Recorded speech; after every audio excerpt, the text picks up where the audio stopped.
Bible ಅದೇ ಹೇಳ್ತದೆ, ಇದ್ದವನಿಗೆ ಇನ್ನೂ ಕೊಡಲ್ಪಡ್ತದೆ, ಇಲ್ಲದವನಿಗೆ ಇರೋದು ತೆಗೆಯಲ್ಪಡ್ತದೆ ಅಂತ. ಏನು ಇದ್ರೆ ಏನಿರೋದು? ಕಲಿಯುವಂತ ಮನೋಭಾವ, ತಗ್ಗಿಸಿಕೊಳ್ಳುವಂತ ಮನೋಭಾವ, ದೇವ್ರ ಸನ್ನಿಧಾನ ಹುಡುಕುವಂತ ಮನೋಭಾವ ಇರೋರಿಗೆ ಇನ್ನೂ ಕೊಡಲ್ಪಡ್ತದೆ. ದೇವ್ರ ಸನ್ನಿಧಾನ ಬಿಟ್ಟು ಓಡೋರ್ಗೆ, ತಗ್ಗಿಸ್ಕೊಳ್ದಿರೋ ಮನೋಭಾವ ಇಲ್ದಿರೋರಿಗೆ ಇರೋದು ತೆಗೆಯಲ್ಪಡ್ತದೆ. ಗೊತ್ತಾಗ್ತಿದ್ಯಾ? ದೇವ್ರನ್ನ ಫಸ್ಟ್ ಹುಡುಕ್ಬೇಕು. ಇದನ್ನೇ ಹೇಳೋದು, ದೇವ್ರ ರಾಜ್ಯವನ್ನ ನೀತಿಯನ್ನು ಹುಡುಕಿರಿ ಅಂತ. ಕರೆಕ್ಟಾ? ನಾವೇನ್ ಮಾಡ್ತೀವಿ ಅಂತ ಹೇಳಿದ್ರೆ, ಚರ್ಚ್ ಹೋಗಿದ್ಬಿಟ್ರೆ ವಿಶ್ವಾಸ ನಾವು ಕ್ರಿಶ್ಚಿಯನ್ಸ್. ನಾವು ಎಲ್ಲಾರ ಬೈಬಲ್ ಒಂದ್ ಕಡೆ ತೋರಿಸ್ಬಿಟ್ಟು ಚರ್ಚ್ ಹೋಗಿದ್ ಬರೋದು ನೀವು ಕ್ರಿಶ್ಚಿಯನ್ಸ್ ಅಂತ.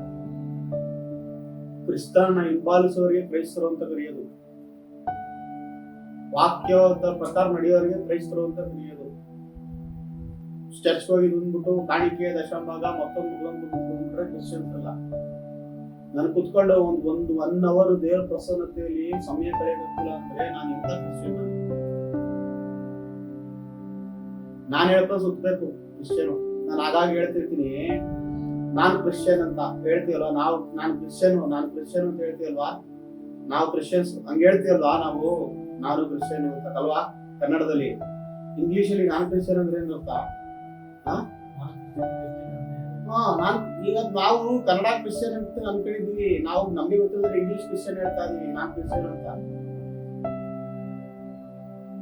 ಗೊತ್ತಾಯ್ತಾ? ನಾನ್ ಬಿಲೀವರು ಅಂತ ಕನ್ನಡದಲ್ಲಿ ನಾವು ಹೇಳಂಗಿದ್ದೀವಿ, ಆದ್ರೆ ಇಂಗ್ಲಿಷ್ ಅದು ನಾನ್ ಬಿಲೀವರು. ಸುಮ್ಮನೆ ಯಾರನ್ನ ಮೆಚ್ಚಕ್ಕೆ ಹೋಗ್ತಿದೀವಿ ನಾವು ಚರ್ಚ್ಗೆ? ಹಾಗಾದ್ರೆ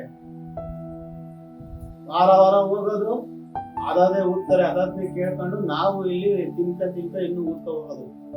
ಆತ್ಮ ಬಡಕಲಾಗಿ ಎಲ್ಲ ಆತ್ಮ ಹೆಂಗೈತಿ ಅಂತಾನೆ ಗೊತ್ತಿಲ್ಲ.